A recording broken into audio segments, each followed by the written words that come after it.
Welcome to footballgameplan.com, where football makes sense. I'm Emery Hunt, the czar of the playbook.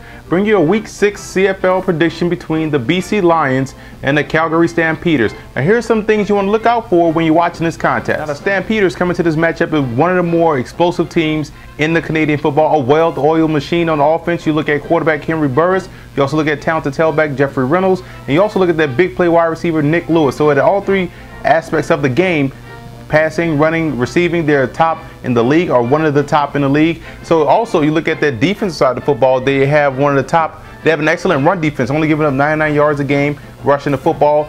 Defensively in the pass department, they're the third-ranked pass defense. So not only can you not run the football against Calgary, you also have problems throwing the football. So that's going to help out that defense and that team as a whole, especially against a team that's struggling in the passing department, as is BC. So you look at guys like Burris and at the quarterback spot, should have some success against that Lions defense. You also look at BC. Until a quarterback play improves, they're still going to struggle. Lulay's back there is not Buck Pierce, so there's a significant drop-off in production from that offense. So they're kind of stalling. They're running football more. And you look at Lulay is throwing a lot of interceptions, and also losing a lot of fumbles. So it's important for that quarterback play to improve. In order for BC to improve, they really need Buck Pierce to get back in that lineup. Now defensively, you look at Phillips and you also look at Banks. They're getting to the quarterback, so they can't apply pressure. If this was a week for teams to disrupt the passing of the Calgary Stampeders, it would be the BC Lions. Those two talented defensive ends are able to get after the quarterback, so they have to continue to get that pressure on the QB. Plus, they also give up too many rush yards on defense. You look at to the average of 144 yards a game. That will get you beat week in, week out, which is why I'm going with Calgary. Calgary can run the football a lot more balanced on offense than BC is on defense. So I think the Stampeders will win this matchup. Bring you a Week 6 CFL prediction between the Winnipeg Blue Bombers and the Hamilton Tiger Cats. Now, here's some keys to victory for both teams and things you want to look for when you're watching this game. Now, the Blue Bombers boast one of the more exciting offenses in all of the CFL, but their question is Buck Pierce is going to be back there, that talented quarterback, that dual threat guy, a guy that has tremendous accuracy on the deep ball and also can run the football as well, which gives defenses fits. But is he going to be healthy? Because if not, Giles is talented, but he's not Buck Pierce. So there's a different look to the offense, a different feel. So they need Pierce to be back there healthy. Defensively, they give up way too many yards, which is why they're in a lot of shootouts, which is why they're in a lot of close games. They give up too many yards defensively. That has to stop in order for them to have success against a team like Hamilton that can spark up some passing plays in chunks. So they have to really show up their defense, stop giving up those big plays in both passing and running teams running the football against them. And special teams is going to have to be huge. Both teams boast an exciting special teams aspect of their game, talented kick returners and punt returners, and also on field goal returns. So the special teams unit for the Winnipeg Blue Bombers has to be on their game. Otherwise, it could be a long day for that special teams unit. Now, as for Hamilton, they have to really get consistent quarterback play. Glenn, whoever's back there, they have to get consistent in the quarterback aspect, because it's killing these guys offensively. They have to also become more consistent and dedicated, make commitment to running the football. If you can't run the football in any football league, I don't care if it's college, Canadian, or NFL, you're going to have problems. And that's putting a lot of pressure on Glenn to make some plays. So they have to be more consistent in the running game. If they're able to find that balance on offense, that's going to help out a lot, because they're going to get yards on Winnipeg. So they have to really stay committed to the running game. And also you want to look at what they do defensively. They have to get after the quarterback, flush Giles to one side. He's going to be back there. Giles appears. Whatever you want to do, give these guys a half a field. Do not give them a full field to scan. Otherwise, it could be a long day. But I'm going with Winnipeg right now. Giles is a little bit better than Glenn, so that's going to be a more consistent offense. They also can run the football with Fred Reed. Can Winnipeg? Hamilton struggles running the football, so I think overall right now, Winnipeg is the better team. I'm going with the Blue Bombers.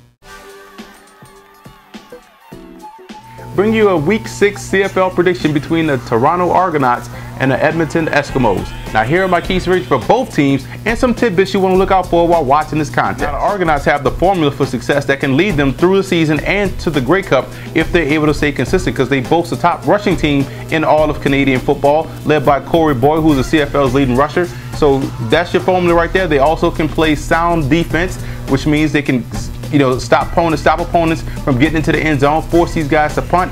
Also, you look at the passing game, they can make timely passes, and they can also protect up front, which is key because you know the Canadian Football League is a predominantly passing league, so they can protect up front. So they have all the pieces together to make a run. They just have to be consistent. Now, defensively, where they struggle is they have lapses in aggressiveness. You can't have those pockets of passiveness on your defense where you miss tackles, don't come up as aggressive to make the tackle, because all it does is results in big plays, drive extenders, and also touchdowns. So they have to maintain that aggressiveness on defense because they can play defense, they can get to the quarterback. They just have to make sure they do that throughout the game. Now for Edmonton, you look at the fact that, I'm going to start with the defense side of the football, they give up a lot of yards on the ground, over 150 yards teams are able to rush against Edmonton. You don't want that stat to be as prevalent when you're facing the top rushing team in Toronto. So they have to really short it up by the end of this week.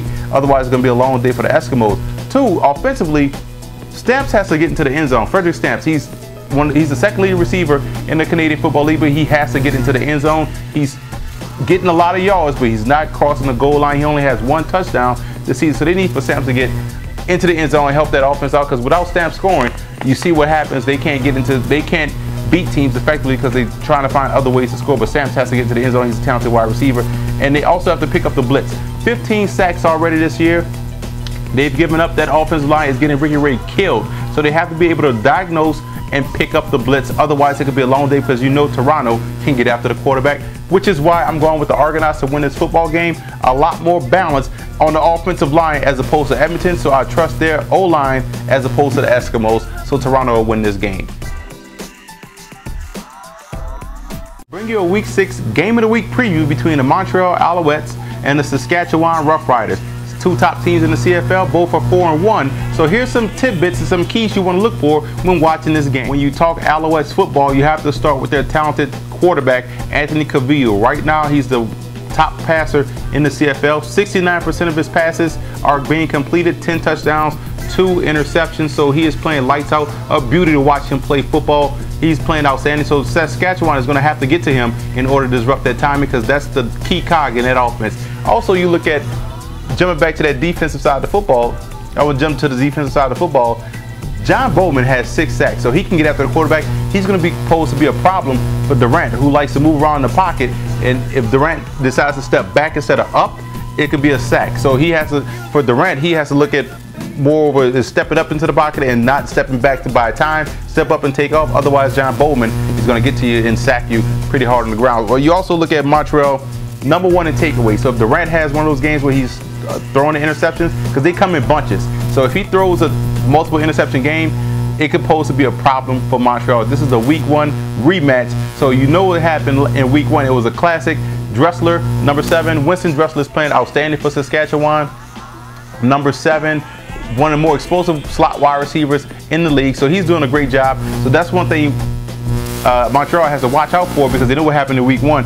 Also, you look at Sean Lucas for Saskatchewan, a guy that the linebacker forces a lot of fumbles, 2 fumbles he's forced, and also has 20 tackles. So he's all over the field, 5'11", 200 pounds.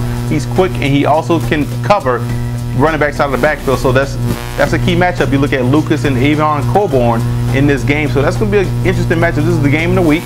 You know, it's a rematch of Week 1. We all saw the classic. I'm going with Montreal because they're playing at home.